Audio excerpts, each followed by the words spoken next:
Efendim, yaklaşık 25 yıllık bir dostluk şu anda sahneye çıkacak.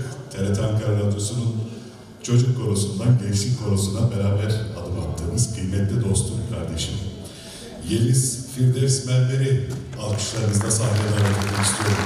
Her gün alevlenen bu aşkımızı yapacak.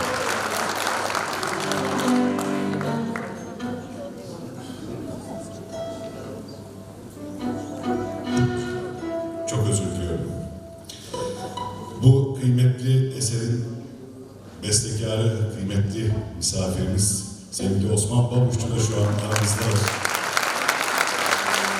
Kendilerine çok teşekkür ediyoruz.